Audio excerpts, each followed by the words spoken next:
उत्तर प्रदेश की राजनीति का वो कद्दावर नेता है। सत्ता चाहे जिस पार्टी की हो, लेकिन अपने इलाके में उसका शासन चलता है। चुनाव जीतने के लिए उसे किसी पार्टी के सिंबल की जरूरत नहीं पड़ती, बल्कि निर्दलीय लड़कर वो अजेय है। उसके तालाब की चर्चा पूरे देश में होती है। दावा किया जाता है कि उस नेता ने मगरमच्छ पाल रखे हैं। चलिए आपको यूपी के बाहुबली नेता राजा भैया की कहानी सुनाते हैं। यूं तो राजा भैया चांदी का चम्मच लेकर पैदा हुए, लेकिन दबंगई उनके खून में है। उनके पिता उदय प्रताप सिंह तत्कालीन प्रधानमंत्री इंदिरा गांधी से भी भिड़ चुके हैं। राजा भैया के नाम के पीछे बड़ी कहानी है। बताया जाता है कि देवराहा बाबा ने उनका नामकरण किया था। दरअसल भद्री रियासत के राजा उदय प्रताप सिंह देवराहा बाबा के परम भक्त थे।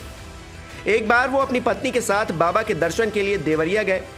इस दौरान देवराहा बाबा ने भविष्यवाणी की कि उदय प्रताप सिंह के घर पर एक बेटा जन्म लेगा।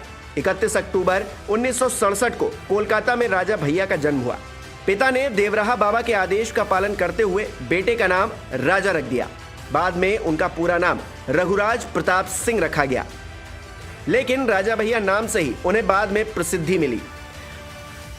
घुड़सवारी के शौकीन नौजवान राजा भैया विधायक बनने के बाद ऐसे दौड़े कि प्रदेश के सभी दिग्गज नेताओं के करीबी हो गए। शायद वो उन इकलौते नेताओं में से होंगे जो 5-5 मुख्यमंत्रियों के कैबिनेट में शामिल रहे हैं।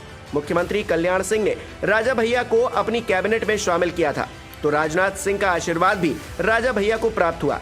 राजनाथ सिंह की सरकार में उन्हें खेलकूद और युवा मामलों के मंत्रालय की जिम्मेदारी मिली। इस दौरान वो राजनाथ सिंह के बेहद करीब आए। वहीं राम प्रकाश गुप्ता ने भी राजा भैया को अपने मंत्रिमंडल में स्थान दिया। भारतीय जनता पार्टी के अलावा निर्दलीय राजा भैया का समाजवादी पार्टी के साथ भी अच्छा संबंध रहा। 2004 में जब सूबे में मुलायम सिंह यादव की सरकार बनी तो उन्हें खाद्य और रसद मंत्री बनाया गया। यही वो दौर था जब उत्तर प्रदेश में राजा भैया की दबंगई के किस्से खूब मशहूर हुए। 1989 में लखनऊ यूनिवर्सिटी से ग्रेजुएशन करने के बाद राजा भैया ने मन बना लिया था कि उन्हें राजनीति में अपना सिक्का जमाना है। 1993 में 26 साल की उम्र में राजा भैया ने सियासत में कदम रखा। तब किसी को क्या पता था कि आगे चलकर ये युवा राजनीति में अपनी धाकड़ पहचान बनाएगा। 1993 में प्रतापगढ़ की कुंडा सीट पर जब राजा भैया पहली बार विधानसभा का चुनाव लड़ने उतरे तो सामने कांग्रेस के दिग्गज नेता नियाज हसन थे।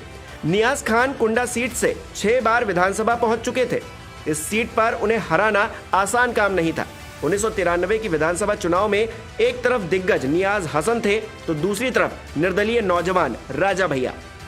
चुनाव में राजा भैया ने न सिर्फ नियाज हसन को चुनौती दी, कांग्रेस के अभेद्य किले को सदा सदा के लिए भेद दिया और अपना एक छत्र राज्य स्थापित किया। प्रदेश के 5-5 मुख्यमंत्रियों के करीबी रहे राजा भैया का बुरा दौर तब शुरू हुआ जब बीजेपी के साथ मिलकर बहुजन समाज पार्टी ने सत्ता बनाई। मायावती मुख्यमंत्री बनी। उन्होंने राजा भैया को निशाना बनाना शुरू किया। राजा भैया पर झांसी के पूर्व विधायक पूरण सिंह मंडेल के किडनैपिंग का आरोप लगाकर पोटा के तहत कार्रवाई की गई। राजा भैया को जेल में डाल दिया गया। 2.5 साल तक राजा भैया जेल में ही बंद रहे। बाद में उनके ऊपर से पोटा हटा दिया गया। इस दौरान उनकी बेटी कोठी में छापेमारी की गई। इसके बाद ये अफवाह फैलाई गई कि आंगन में बने तालाब में नरकंकाल और हथियार मिले हैं। सियासत के बाहुबली राजा भैया घुड़सवारी और निशानेबाजी के शौकीन हैं। खाली वक्त में अक्सर वो घुड़सवारी और निशानेबाजी करते नजर आते हैं। इसके अलावा उन्हें एयरक्राफ्ट उड़ाने का भी बड़ा शौक है। एक बार प्लेन उड़ाते वक्त वो बाल बच गए थे, लेकिन उनका शौक कम नहीं हुआ। 1995 में बस्ती रियासत की राजकुमारी भावनी देवी के साथ राजा भैया शादी के बंधन में बंधे। उनके 2 बेटे और 2 बेटियां हैं। बेटे का नाम शिवराज सिंह और ब्रिजराज सिंह है, जबकि बेटी का नाम राघवी और ब्रिजेश्वरी है। हालांकि पत्नी के साथ पारिवारिक विवाद की वजह से उन्हें शर्मिंदगी का सामना भी करना पड़ा है।